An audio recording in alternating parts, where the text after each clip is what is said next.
For Global Business Update, Michael Wilson joins us now from Cape Town, South Africa. Good morning, Michael. Morning. A bit of optimism really around this morning at the beginning of the week.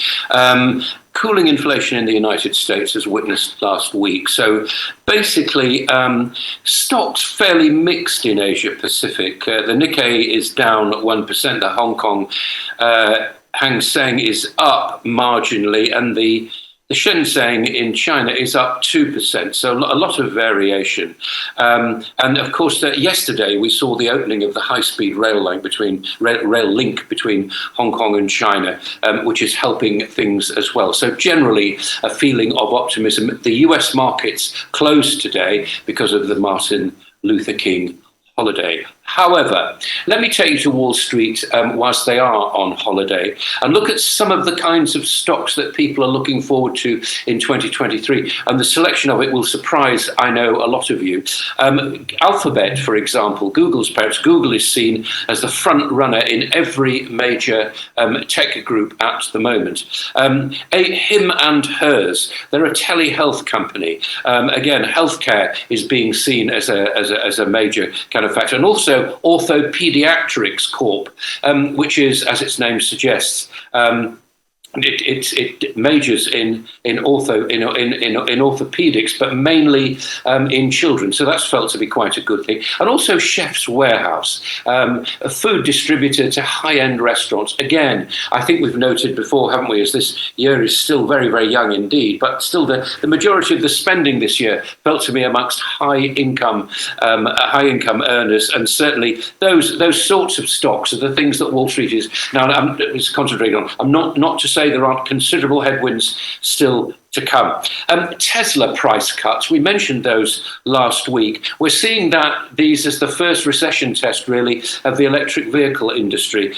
There may be others, like NVIDIA, for example, that can't handle these kind of cuts, but maybe Tesla can. But it will be seeing its total revenue falling by about 25% as a result of that. So quite testing times, and really jury's out as to how these very, very highly leveraged startups will actually survive during which is obviously a difficult year. The US has been stockpiling natural gas. I mention this because even though we've had pictures of a terrible winter in the United States, overall, a relatively warm winter has cut demand, and futures prices have been tumbling.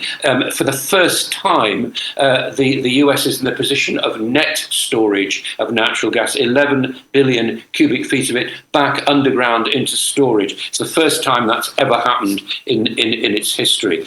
We shouldn't forget Davos, which is getting together literally in the flesh for the first time in a long time, in 2 years at least. And the only G7 leader so far is Germany's Olaf Scholz, there he is, and the rest of them are staying at home to deal with domestic cost of living problems and so on. The title this year is Cooperation in a Fragmented World, and Henry Kissinger is amongst the guests, as is Cyril Ramaphosa from South Africa.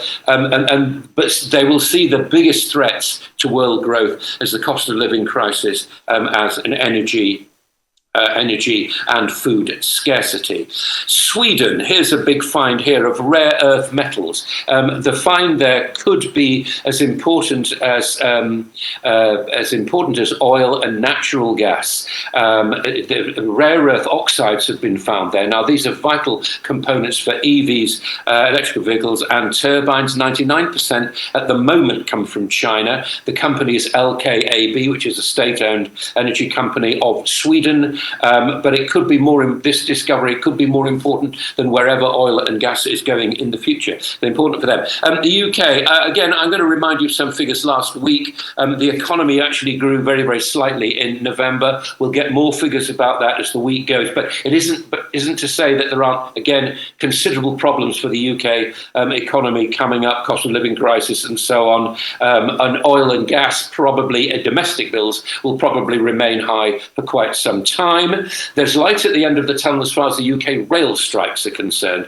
An improved payoff has come in from Mark Harper, who's the Transport Secretary, 4% for 2022, 4% this year, and the government has, as they put it, rode back, horrible phrase that, isn't it, but they've kind of retreated very, very slightly from their insistence that more and more trains are driver-only operated. Should be noted that 55% actually are already. Whether this actually just merely stores up problems for the future as far as the rail industry remains to be seen. And here's finally a prediction for you as far as Bitcoin is concerned. We've been talking about how it's got to traditional lows. Well, it could come back in favour as inflation falls off very, very slightly. We could be looking, says one particular analyst, at $100,000 per Bitcoin in 3 years' time. Portion in 2023, but a bull market in 2024. I should remind you that the whole market lost 1.4 trillion this year. So as far as I'm concerned, it's still a bet. But then again, it's a bet.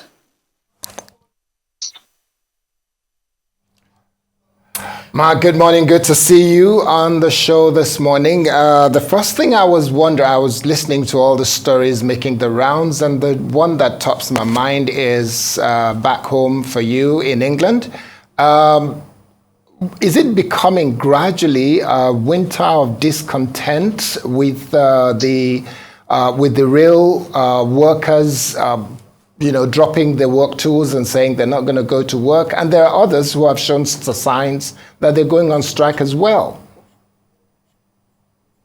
Yeah, I think whether or not, I'm not exactly sure what the public feels about the rail strikes at the moment. They're not getting as much sympathy as the nurses on strike, particularly. And as I was saying, it may be that the government is backtracking very, very slightly, and maybe it could be that they actually come to some sort of agreement in the next few days. But generally speaking, train drivers earn well above the median wage in the UK, and I feel as though, given that more people are working from home, the rail industry may not regather some of the commuter numbers that it has lost out to the way in which work is going post-pandemic. I think that's a big danger for them. So I don't think they're getting the kind of public sympathy that the nurses are getting at the moment, but we may see some developments as time goes on, maybe over the next few days.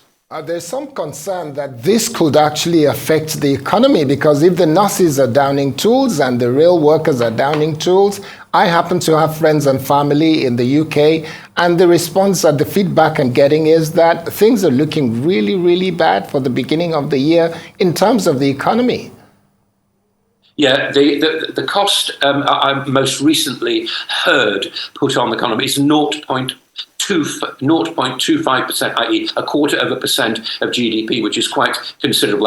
That's taking everything into account, as well as the trains, the NHS, public services, border guards, and so on. Yes, it's looking to be a very, very tough year.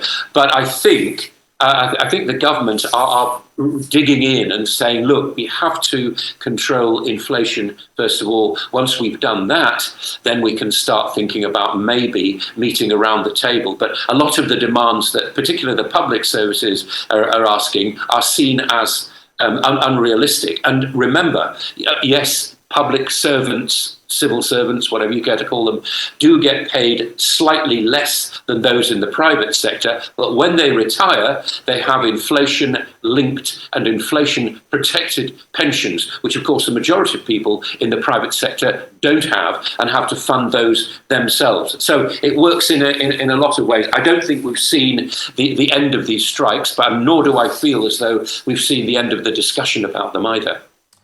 Well, two things, Michael. The first thing is, you're talking about the rail strikes and its effect on workers, particularly post-pandemic realities of workers.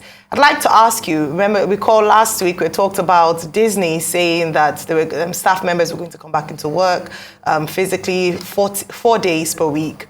We also have looked at Twitter, asking staff members to come back to work. And we had talked about the fact that some employers are concerned about productivity and working from home. So do you think that in the UK, perhaps they will be looking to returning to pre-pandemic in terms of the number of days they're working? And of course, beyond workers being affected by rail strikes, we also look at the day-to-day activities of UK citizens and how this has disrupted very significantly the activities.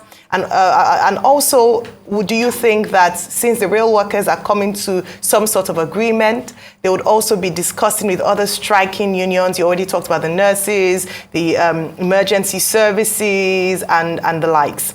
And then the second part of my question is on Tesla. So Tesla responding to competition last year, their lowest downturn in sales in China for about 5 years. And now they're looking to bring down the cost of Model 3 and Model Y cars in China by 6% and 13.5% respectively. Do you think that this will make a significant impact? I mean, a number of things, glad that Teslas will be hopefully more affordable and available for use.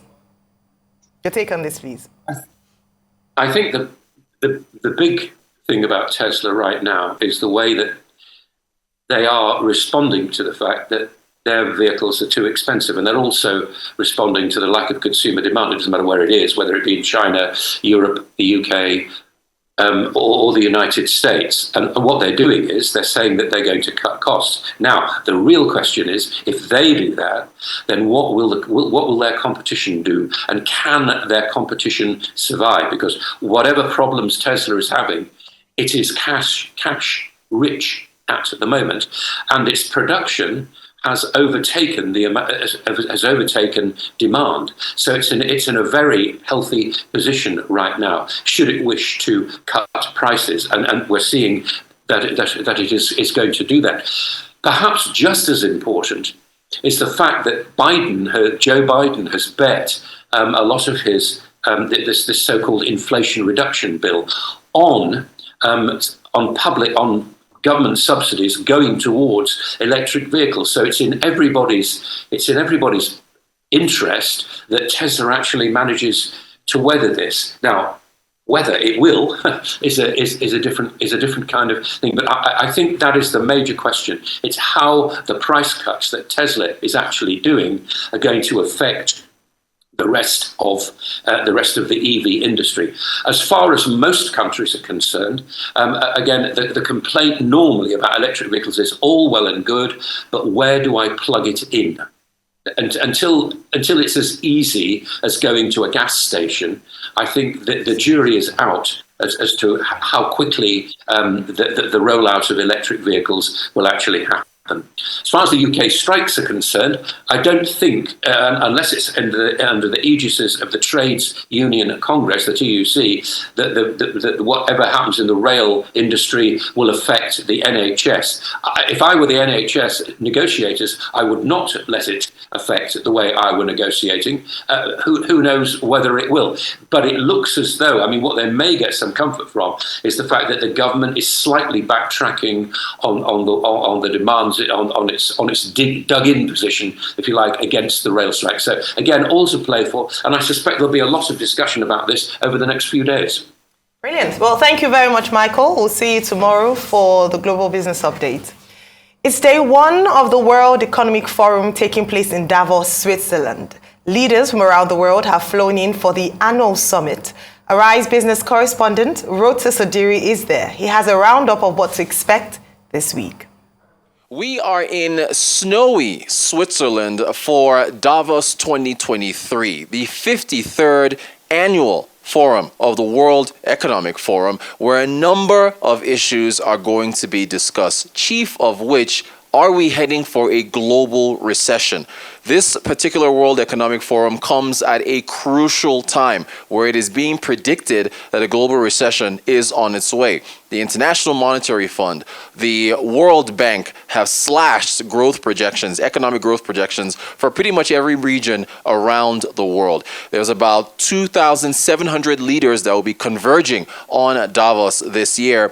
370 of them will be world leaders. About 190 of them will be business leaders. Actually, Actually, 1,500 of them are expected to be business leaders, 90 of them innovators, about 19 central bank governors, trade ministers. A whole lot is going to be discussed. Trade, for instance, the Director General of the World Trade Organization, Dr. Ngozi Okonjo-Iweala, is going to be talking about trade here. You've got Christine Lagarde, the central bank, the chief president of the European Central Bank, talking about interest rates. There's going to be a whole lot. Climate is very, very much at the top of the ladder right now for the World Economic Forum. You've got Africa and its needs as far as debt is concerned. The Minister of Finance for South Africa, Mr. Gorongwana, is going to be here with a delegation trying to get investment. The Minister of Finance for Nigeria, Zainab Ahmed, she is here as well. So a lot on the table to be discussed. You can trust that Arise TV will bring you every bit of insight